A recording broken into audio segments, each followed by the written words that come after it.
I'm gonna show you guys how to make some easy pie crust.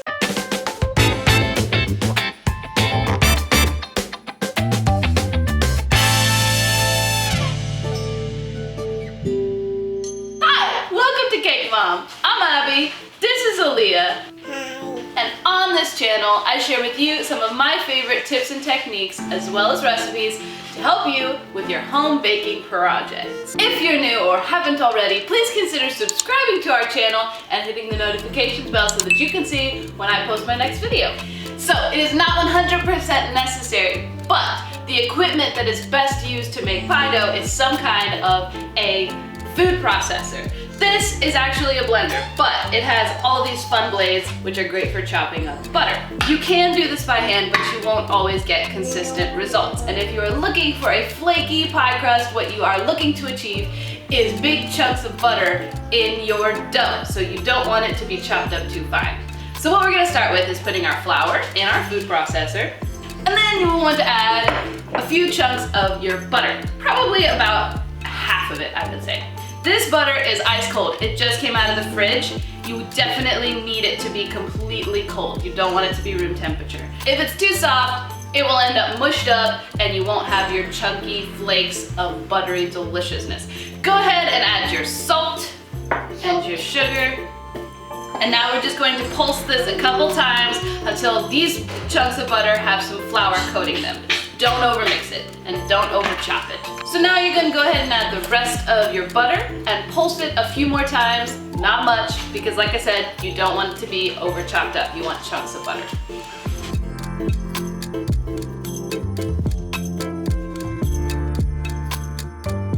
Now you're going to add your shortening. Just add it in little chunks, teaspoons or however. This is very cold. I actually froze it for about 10 minutes because like I said, you want chunks. A little bit of info on your shortening. You can switch this out for butter. You can use 100% butter and it would still be delicious pie crust. I like to add a little bit of shortening just because it does add extra flake. There's only one way to get that super flaky pie crust, and that is with a little bit of shortening. Now, there are some really nice products that aren't all Crisco. There is one that I have here that is a palm oil shortening. Just read your labels, do some research. If you don't want to use shortening, use butter. That's what we're doing today. Once you've got your butter to like a pea-sized consistency, like green peas, you know, dump it into a bowl.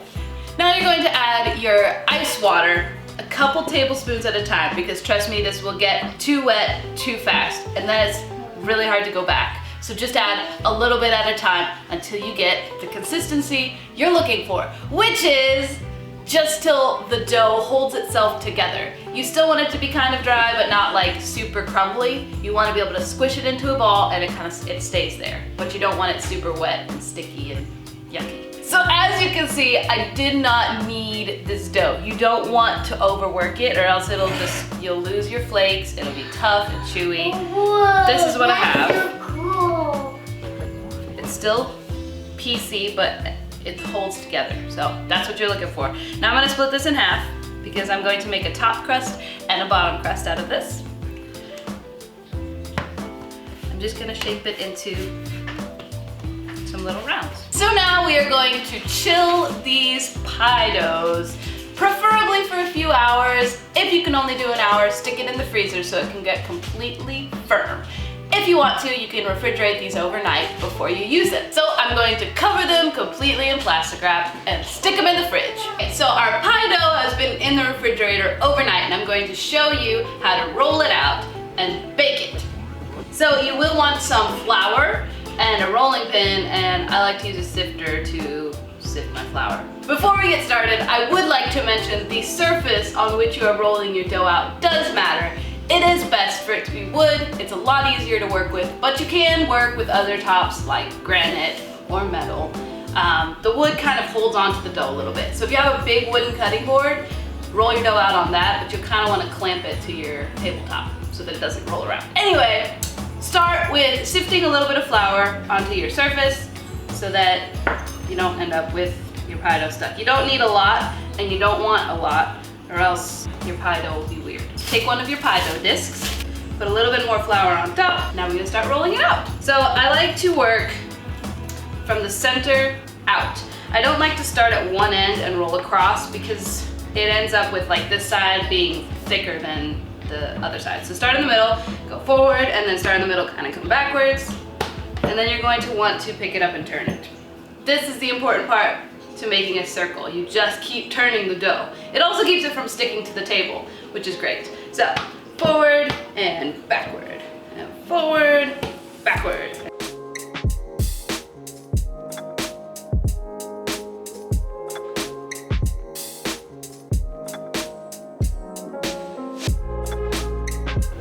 Okay, so what you want to achieve here is about 2 inches wider of a circumference than your pie plate. So you'll use that as your guide. And as you can see, I've got enough. You don't want to make it too thin, you don't want to leave it too thick. And as you saw, you only want to add as much flour as you need to keep it from sticking, because otherwise you will end up with gray pie dough. If you ever wondered why your pie dough turned gray, you put too much flour on it while you were rolling it out. And here, before I put this in the pie, I want to show you the flakes of butter you can still see in the dough. Butter bubbles.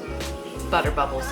So the easiest way for me to get this into a pie pan is actually to roll it up onto my rolling pin very carefully and then gently roll it back over top of my pie plate. There are a couple different ways to do it, but this is the one I find the easiest. So I'm going to show you how to do it. I like to start across from me. Just make sure you have all of the pie dough and just gently roll it. Roll it back and then slide your pie plate in front and roll it back over. Now you will want to go around the edge and just lift it up so that your dough gets all the way down into your pie plate. And you want to press it into the bottom because you don't want any air gaps. Otherwise your pie crust will shrink up and you will lose your pretty little pie edge.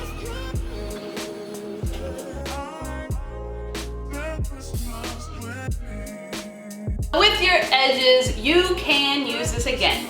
Your pie crust might shrink a little bit, so it's best to let this rest as long as possible. It's not going to be as flaky as this one. Here we go. I'm going to show you how I like to prepare my edges. I like to take 2 fingers and 1 finger, and then with your 2 fingers on the outside and your 1 finger on the inside, make little V's. Okay? All the way around.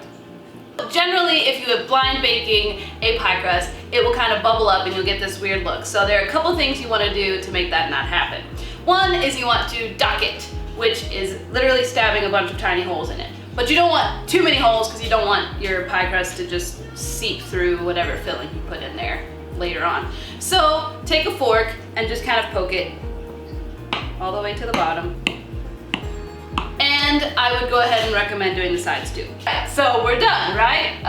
No, actually, it's best to chill this completely before you bake it. I promise it'll make a difference. So chill it if you can in the freezer for at least 30 minutes and then go ahead and blind bake it. Before you put it into the oven, you will want to line this with a piece of parchment paper and throw in some beans or some kind of baking beans or beads or something to weigh it down so that it doesn't go all bubbly and weird.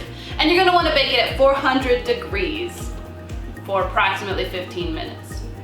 So now you will want to take off your parchment paper and your baking beans or whatever weight you used and stick it back in the oven for about 15 more minutes or until it is golden brown and the right color for what you want.